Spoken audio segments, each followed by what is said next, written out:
If you have been trying to get pregnant and you have been wondering, when is the right time for me to have sex with my partner so I can get pregnant? You don't know how to actually go about this.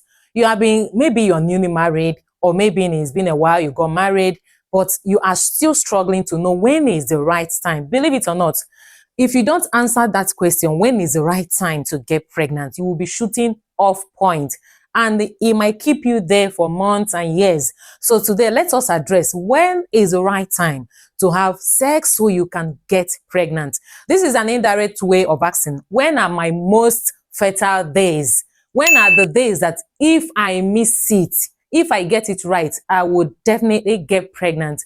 All things being equal with my ovulation, all things being equal with my fallopian tubes, all things being equal with my hormones, that yes, you will get pregnant. So let's get started. The answer lies first in knowing how to calculate your cycle length as a woman. Yes, you must determine your cycle length. Cycle length differs from woman to woman, and cycle length can vary from month to month.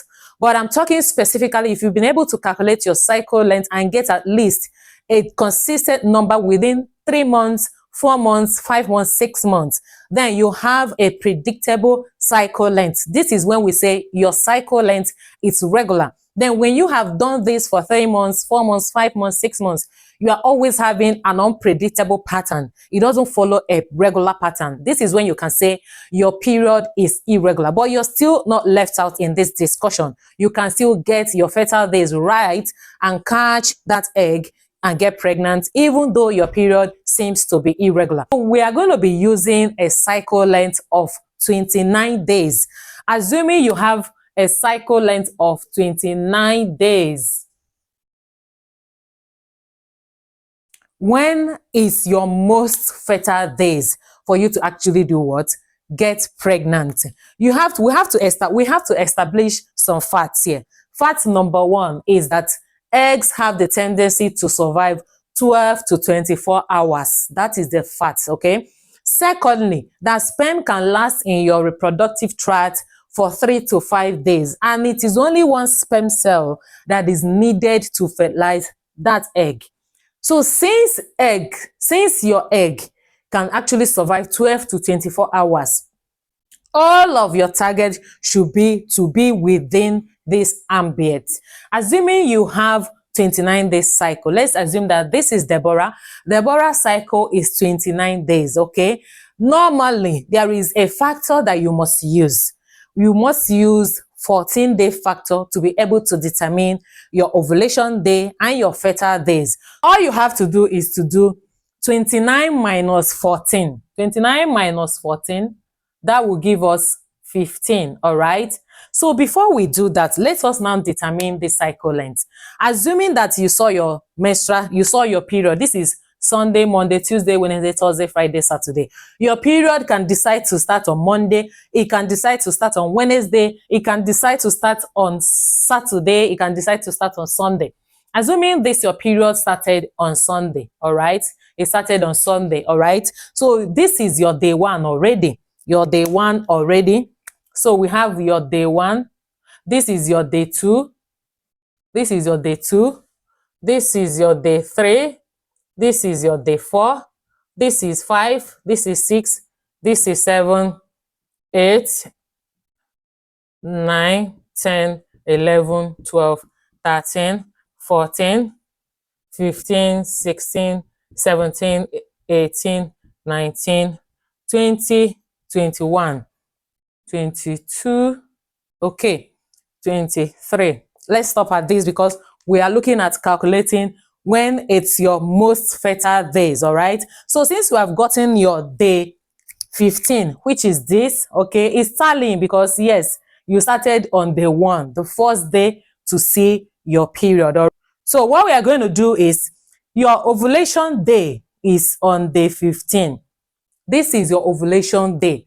And because you as a human being, in fact, studies and science have not been able to prove whether indeed within these 24 hours, when exactly did the egg get released. Since that is not still sure, you are still going to put into cognizance the game of probability. So because of that now, you have plus or minus 2 at play here. Just like when a woman gets pregnant, you are told you have plus 2 weeks or minus 2 weeks. This is equally applicable when you are calculating your fertile days. We are using plus or minus 2 days, all right?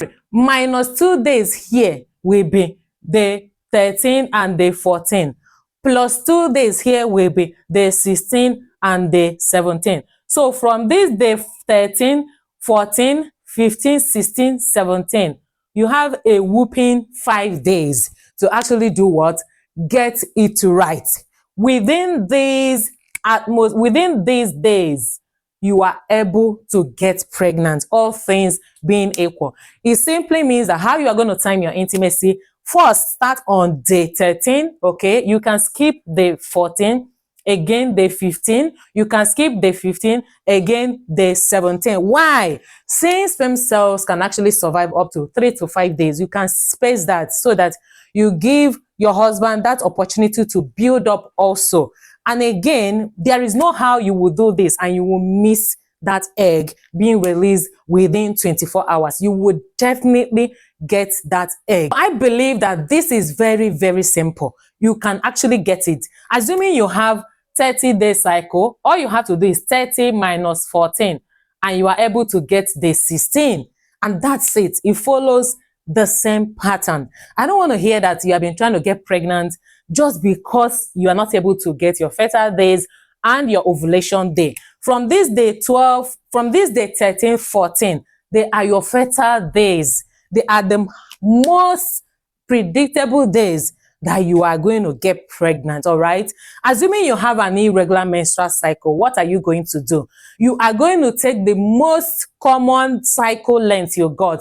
Assuming you got day 29, you got day 27, you got day 27 again, you got day 29 again, you got day 29 again, you got day 29 again. The most common pattern here is 29 days. So you will work more with the 29 days. And this particular calculation can still work for you. So for someone with an irregular menstrual cycle, after you have done this, you are equally going to consider the ovulation signs and symptoms you are seeing, the changes in your basal body temperature, changes in your mucous secretions, or you can equally track with transvaginal ultrasound to find out if that follicle got dominant and got released. Let me share these 3 important tips for you also.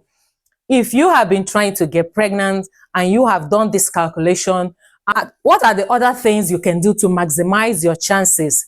First is, don't joke with what you eat during this your cycle length. As soon as you start to see your period, be mindful of what goes into your mouth.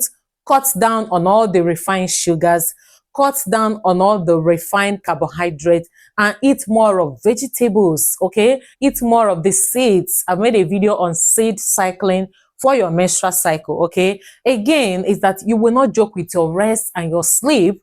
Thirdly is stay hydrated. Make sure you are taking lots of water. And this will be the best time to start taking your fertility tea. I've made a video on the fertility tea you can start taking as soon as you start to see your period. That will actually help you to sustain, that will help you to boost your ovulation, sustain fertilization and the implantation, and finally carry your baby to full term.